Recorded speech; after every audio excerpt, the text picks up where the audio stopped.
ये वीडियो उन स्टूडेंट्स के लिए है जो अपनी 10th और 12th की बोर्ड एग्जाम की प्रिपरेशन में लगे हुए हैं। प्रिपरेशन तो आपने पूरे साल करी है, अपने चैप्टर्स को पढ़ने में, कंसेप्ट, फाउंडेशन को क्लियर करने में, पर अब आप रिवीजन और प्रीवियस ईयर क्वेश्चन पेपर को सॉल्व करने में लग रहे हैं, अपने कुछ कंसेप्ट्स को और मजबूत करने में लग रहे हैं। इस दौरान में जो हमें नर्वसनेस फील होता है, क्या होगा अब, हमारी बोर्ड एग्जाम की डेट नजदीक आ रही है। Needs motivation. Why? Because they are facing numerous pressure. उनको बहुत जगह-जगह से प्रेशर झेलना पड़ रहा है, लाइक एकेडमिक वर्कलोड, मतलब सिलेबस कवर करने का प्रेशर, अपने पेरेंट्स की एक्सपेक्टेशन को पूरा करने का प्रेशर, अपने फ्यूचर को ब्राइट करने का, जिस एरिया में वो आगे बढ़ना चाहते हैं, like in MBBS, in engineering, in every many fields are there, so they are deciding that this exam will decide their future. ये एग्जाम जो है वो उनका फ्यूचर डिसाइड करने वाली है based upon their marks. So pressure is very high, but you need to be calm. और वो काम कैसे रहना है, अपने माइंड को शांत कैसे रखना है, चलिए आज हम इस वीडियो में जानेंगे. हम सिलेबस को कवर करने की बात कम करेंगे क्योंकि सिलेबस को आपने बहुत अच्छे से कवर किया होगा under your school teacher guidance and your tuition teacher की गाइडेंस के अंदर, खुद की सेल्फ प्रैक्टिस के दौरान आपने प्रिपरेशन तो खूब अच्छी. ये मैसेज मैं उन बच्चों के पेरेंट्स को देना चाहती हूँ जो इस साल बोर्ड एग्जाम अपियर करने वाले हैं. आप सबसे पहले रिकॉग्नाइज, आइडेंटिफाई करिए कि आपका बच्चा क्यों घबरा रहा है, क्या बात है, उसको एड्रेस करिए. नंबर 2, एम्पैथी फील करिए, उस डर को दूर करने के लिए उनके साथ में कनेक्शन डेवलप करिए कि why you are getting so scared and so nervous, मतलब आपको किस बात की परेशानी है कि आप भूल जाएंगे, आपको कोई चीज क्वेश्चन का आंसर नहीं आया इसलिए आप परेशान हो, या आपकी प्रिपरेशन कंसेप्ट के अंदर कोई चीज ऐसी छूट गई है जिसको लेके आप डिस्टर्ब हो, या सिर्फ खाली पीयर प्रेशर, जो कंपटीशन है कि मतलब क्लास के अंदर जो बच्चों के साथ में पीयर कंपटीशन होता है उस चीज को लेके परेशान हो, या अपने फ्यूचर का जो गोल है, लाइक 12th क्लास के बच्चे जो उनको ये लगता है कि अगर हमारे मार्क्स कम है तो हमारे एंट्रेंस एग्जाम के अंदर हमारी रैंकिंग अच्छे से नहीं आएगी. So first identify their fear, their nervousness, उसका जो नर्वसनेस का रीजन आपको आइडेंटिफाई करना है. And the second thing is to connect with them. Empathy feel करनी है, सिंपैथी फील करिए, उनके साथ में कनेक्शन डेवलप करिए, and then you can able to give them support and guidance.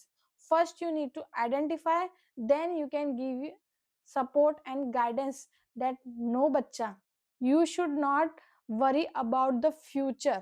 अभी हमें प्रेजेंट में रहना है. प्रेजेंट इन द सेंस आज की डेट क्या है, हमें प्रिपरेशन पे फोकस करना है. We need to focus upon preparation. No other worries you should carry in your mind.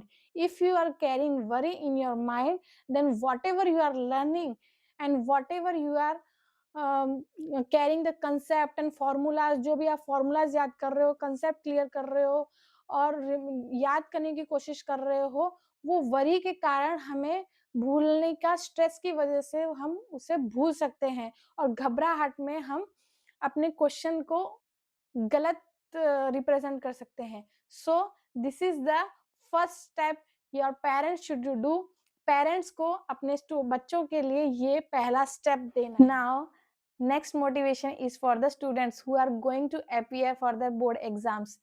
की थीम्स फॉर एग्जाम मोटिवेशन. कुछ कीज हैं, कुछ बातें हैं जो आपको अपने ध्यान में रखनी है एग्जाम को अपीयर करने से पहले. उन बातों का ध्यान रखिए और आप बिल्कुल रिलैक्स रहेंगे, रिलैक्स स्टेट ऑफ माइंड में रहेंगे.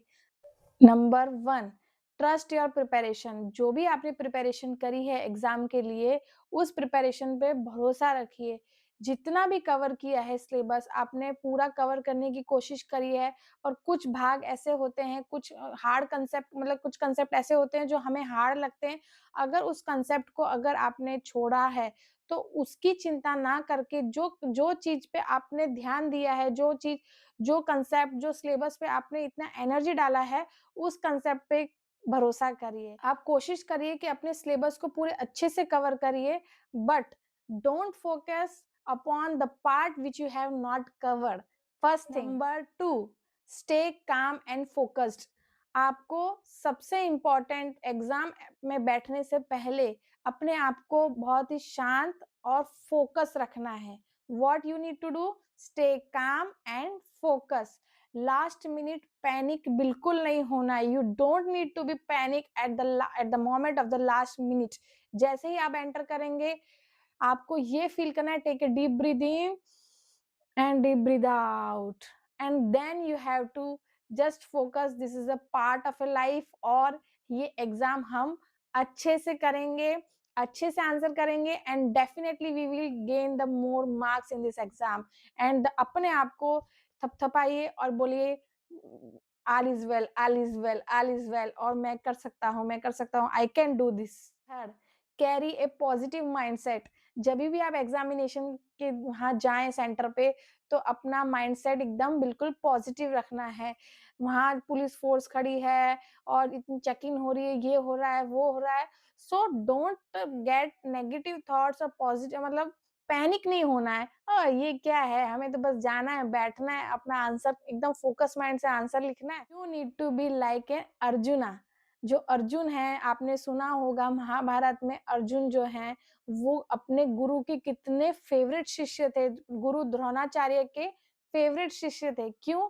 क्योंकि उनका जो भी प्रिपरेशन वो सीखते थे, जो भी अपने गुरु से सीखते थे, उनका फोकस सिर्फ और सिर्फ अपने गुरु की वाणी पे रहता था। वो सिर्फ और सिर्फ उसको प्रैक्टिस करते थे, अभ्यास करते थे, और उनका अभ्यास इतना स्ट्रांग था कि जब उनका एक द्रौपदी के स्वयंवर में जब वो गए थे, और इतना डिफिकल्ट टास्क था कि एक जो पॉन्ड होता है, उसके अंदर एक फिश थी, उसकी आँख को में हमें उनको एक एरो करके उनकी आँख में लगाना था, निशाना निशाना लगाना था।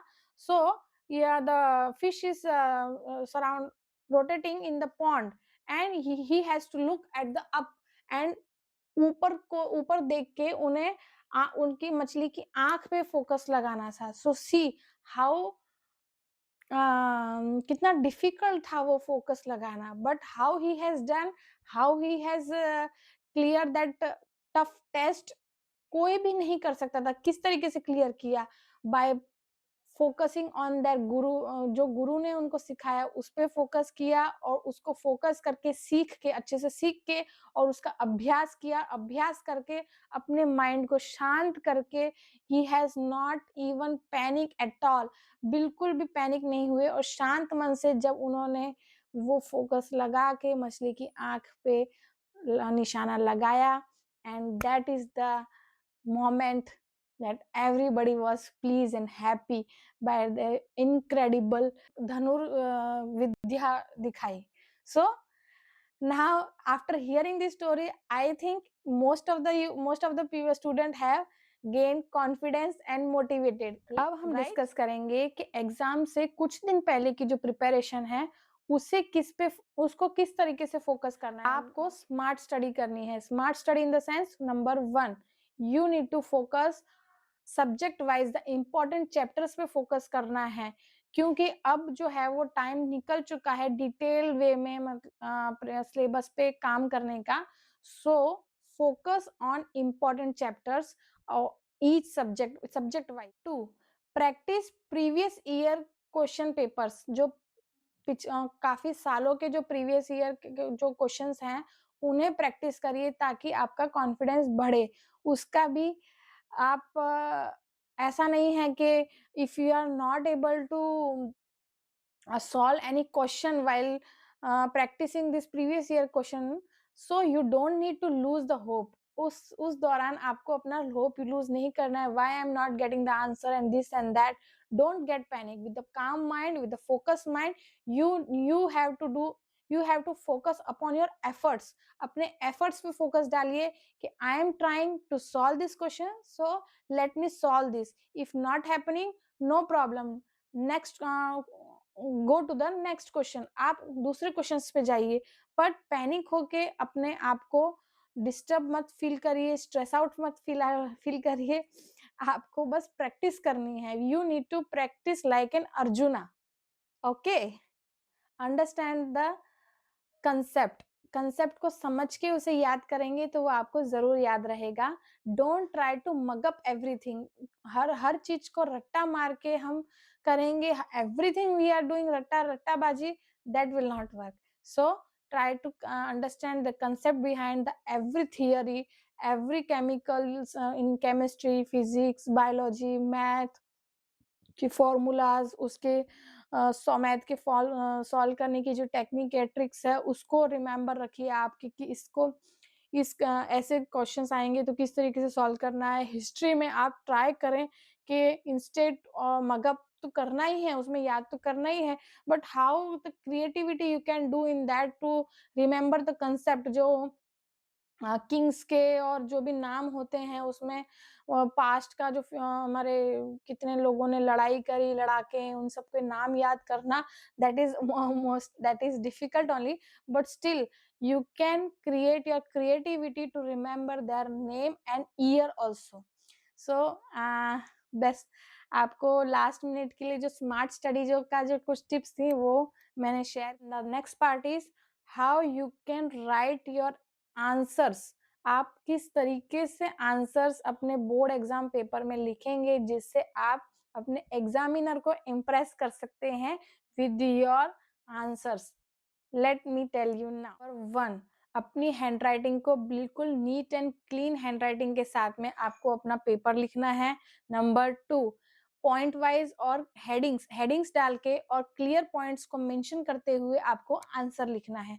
नंबर 3, जहां पे डायग्राम की जरूरत है आपको you have to show your diagram and representation. जो जहां जरूरत है उस तरीके से आपको representation with the help of diagram and chart के जरिए आप क्लासीफाई कर सकते हैं, and that will show a very, उनको जब आंसर जब चेक करें तो उनको फील होना चाहिए, oh this is very easy, मतलब बहुत अच्छा है, एकदम बहुत क्लियर और एकदम तरीके से। अब कहीं पे हम कोई बहुत हौच पौच लिखें और कहीं पे एकदम क्लियर तरीके से लिखा हो तो व्हाट यू विल प्रिफर, आप किस चीज को प्रिफर करेंगे? जो क्लियरली लिखा है और एकदम नीट एंड क्लीन है उसको प्रिफर करेंगे, या जो हौच पौच है, कुछ पॉइंट ऊपर लिख दिए, कुछ पॉइंट नीचे लिख दिए, कुछ पॉइंट का डायग्राम इधर से उधर कर दिए? Right and answers in a very proper way, and the most important is you need to focus upon your time। आपके एग्जाम जब आप लिखेंगे तो you need to carry a watch। आपको वॉच कैरी करनी है, वाटर बॉटल कैरी करनी है, नैपकिन जरूर कैरी करिएगा, and definitely you need to see the time, how much time you are getting, मतलब कितना टाइम जा रहा है। यू हैव टू मतलब एक आंख आपको अपनी घड़ी के ऊपर रखनी है। ऐसा नहीं है कि आपने एक आंसर के ऊपर या दो आंसर के ऊपर आपने इतना टाइम स्पेंड कर दिया that you forget to oh this much time happened, मतलब this much time has passed out, इतना टाइम निकल चुका वो आप भूल जाओ। No, and don't bring your ego in the exam paper। very important, this is very important। ego को exam paper में नहीं लाना है। most of the students are doing the mistake। what they are doing, कोई question है उसका अगर answer नहीं आ रहा है, so what they do, how I cannot get answer of this question, कैसे मैं इसको आंसर का सॉल्व नहीं कर पा रहा हूँ, why it is not coming out, why it is not coming out, and that is the problem you are doing। क्या अपना बस उसको आंसर निकालने के पीछे लग जाते हो, बट आप ये नहीं सोचते हो कि उसके पीछे मैंने कम से कम 20 मिनट्स to 30 मिनट्स मैंने स्पेंड कर दिया है, and I need to cover all the other questions I need to cover out. So what you have to do, अगर आंसर नहीं आ रहा है so leave the space and go to the next question पे जाइए। Attempt all the questions, try to with calm और शांत मन से क्वेश्चन को एक बार नहीं, दो बार नहीं, 3 बार रीड करिए। रीड करने के बाद में उस क्वेश्चन को आंसर किस तरीके से आपको क्या आता है, कैसे रिप्रेजेंट करना है, उसको लिखना स्टार्ट करिए। और जब आप लिखेंगे टाइम नोटिस करेंगे और अपना ईगो बीच में नहीं लाएंगे कि why I am not getting this answer, I need to this thing, so definitely you will attempt each and every question in your exam paper, and आपका एग्जाम पेपर भी time पर एकदम पूरा हो जाएगा। क्यों? क्योंकि आप एक क्वेश्चन पे कितना टाइम स्पेंड करना है, that needs to be very talented mind. आपको अपने माइंड पे इतना फोकस करना है कि एक क्वेश्चन पे मैं कितना टाइम स्पेंड करूंगा। You have to take care of it. आपको उसके ऊपर ध्यान देने की जरूरत है। आपको ये मोटिवेशंस मैंने इसलिए दिया है ताकि आप अपनी एग्जाम प्रिपरेशन पे फोकस करें। एग्जाम टाइम, एग्जाम सेंटर में आपको किस तरीके से अपने माइंड को रखना है एकदम पॉजिटिव और काम mind, don't be nervous. And the third thing is, जब आप एग्जाम हॉल में बैठेंगे तो उस तरीके से आपको क्या फील करना, एग्जाम सेंटर में किस तरीके का माइंड कैरी करना है, आपको आंसर लिखते समय, आपको क्वेश्चन रीड करते समय किस तरीके से रीड करना है, एंड आंसर लिखना किस तरीके से है। All this thing I have covered in this video, and the most important is keep an eye upon your watch. आप हर एक क्वेश्चन को अच्छे से अटेम्प्ट करें, हर एक क्वेश्चन पे इक्वल टाइम दें। The last thing I want to share in this video is, please practice a deep breathing exercise before going to exam hall. Even in exam hall also you can practice this deep breathing exercise to calm yourself. How? Let me explain. Take a deep breath in and breathe out through your mouth. Breathe in, breathe out. You can do this deep breathing exercise in exam hall also before your exam. उससे आपका जो दिल की धड़कन धक धक धक धक धक धक धक धक करती है, या मतलब जो नर्वसनेस हो रही है वो बिल्कुल शांत हो जाएगी, and you will be feel more काम एंड रिलैक्स।